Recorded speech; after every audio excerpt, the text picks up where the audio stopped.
L'histoire de la mie de pain et donc du patronage Saint-Joseph de la Maison Blanche débute en 1885, lorsque Paulin Enfer commence à réunir des enfants pauvres du quartier. Il leur enseigne le catéchisme et organise des activités le jeudi et le dimanche. Les premières années, le sol local est une vieille roulotte et le terrain de jeu les fortifs. En 1888, une première aide permet de louer un local avenue d'Italie, et cette même année, le patronage est agréé avec l'appui de la Société de Saint-Vincent-de-Paul, dont Paulin Enfer est membre.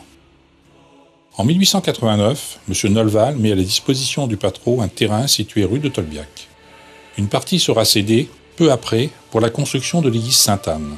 Sur l'autre partie s'élève maintenant le foyer de jeunes travailleurs et la pension de famille. Une première construction sur ce terrain permet d'accueillir les enfants du quartier, quel que soit le temps, mais aussi la création d'une bibliothèque populaire, d'un cours de chant et d'une caisse d'épargne. Paulin Enfer s'occupe également de placer des enfants en apprentissage, et le patron prend en charge une vingtaine de familles très pauvres. Les débuts sont modestes. Le budget de 1890 est de 10 000 francs, soit environ 40 000 € de nos jours. Dès cette époque, pour les enfants du patron, Paulin Enfer est un personnage légendaire. Oh, il était sévère mais plein de bonté. Ah, il était petit. Il était pas très grand. Quand il nous courait après, on avait fait des bêtises, hein. Il se privait pas de nous attraper. En 1893, une salle de spectacle sera construite et Paulin Enfer y donnera libre cours à ses talents de metteur en scène. Il n'avait pas son pareil pour récupérer à bon compte des costumes et des décors que de nombreuses petites mains remettaient en état.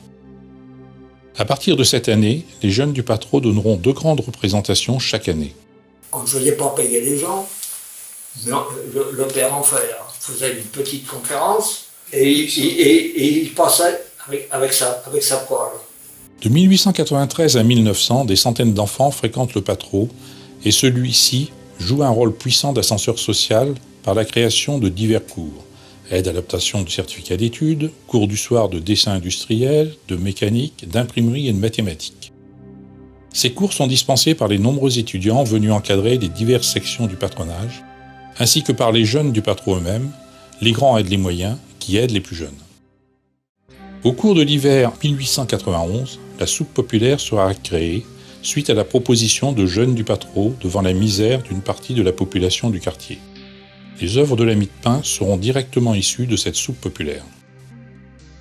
Avec le peu d'argent en caisse, une marmite et des gamelles sont achetées.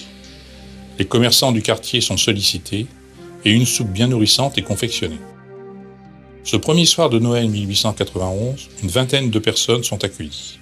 Leur nombre va très vite augmenter.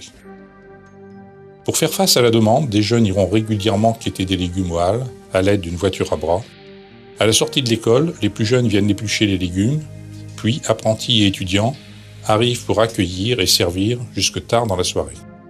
Il faut en effet effectuer plusieurs services pour réconforter tous ceux qui se présentent, enfants, familles, femmes et hommes seuls, tous dans une profonde misère.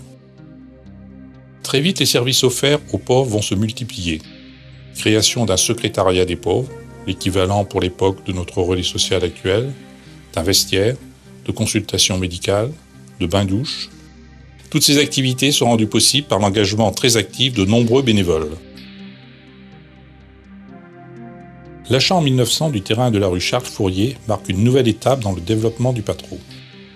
La superficie du terrain permet l'organisation de grandes fêtes costumées qui seront célèbres bien au-delà du quartier. Chaque année, la procession de la Fête-Dieu y sera également organisée avec des décors renouvelés à chaque fois. En 1903, Paulin Enfer achète à Gien, sa ville d'origine, la maison des pères Barnabites pour en faire un hameau familial. Il y accueillera des familles du quartier et des jeunes du grand cercle. Si Paulin Enfer délègue à ses confrères, les bérets blancs, la direction des diverses sections du patron, il prend personnellement toutes les grandes décisions et les 50 premières années de la mie de pain seront profondément marquées par sa forte personnalité. De nouvelles sections sont censées s'ajouter aux activités déjà existantes, gymnastique, fanfare, chorale, et le nombre de jours d'ouverture augmente également. Il sera de 200 jours en 1908. Pour accueillir toutes ces activités, une salle de gym est construite en 1904. C'est ce que nous appelons le chalet. À la même période, le réfectoire de la soupe populaire est transféré rue Charles Fourier. C'est celui que nous utilisons encore actuellement.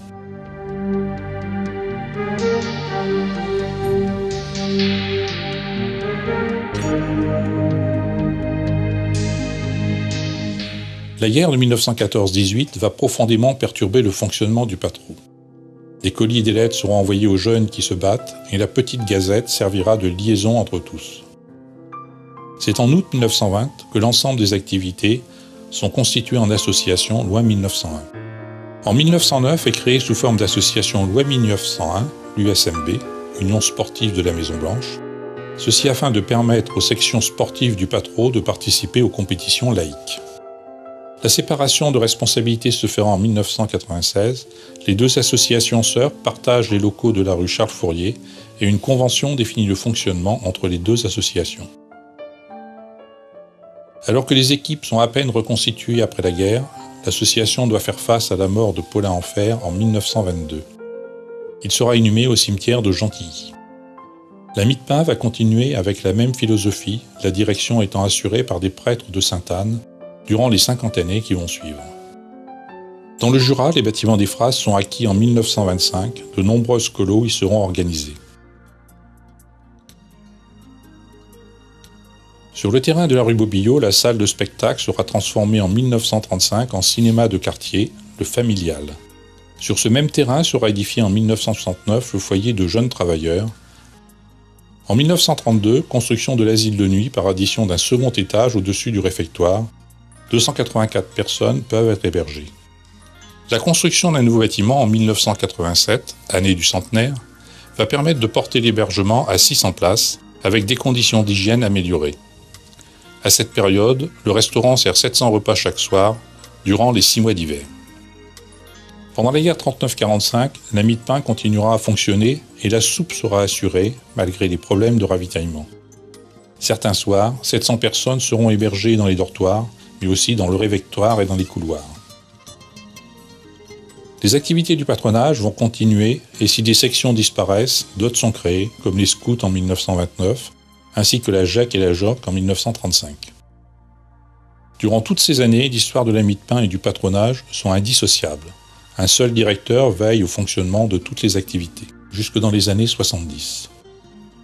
Les activités du patron vont alors progressivement décroître, comme partout en France, et progressivement, l'union sportive va prendre la relève en se transformant en club de sport pour les jeunes, mais aussi pour tous les habitants du quartier, qui connaît lui aussi de profondes mutations sociales.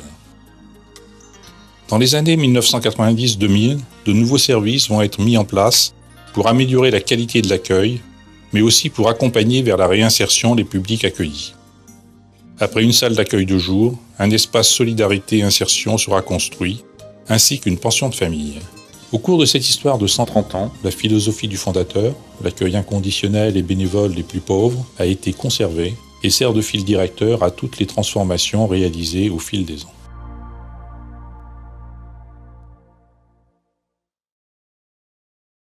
Après des améliorations ponctuelles dans les anciens locaux, il est apparu nécessaire, en ce début du XXIe siècle, de procéder à une rénovation complète du site Charles Fourier. Les bâtiments de la fin du XIXe et du début du XXe siècle ont donc été démolis pour faire place à un nouveau refuge, améliorant considérablement les conditions d'hébergement, de fonctionnement et de formation.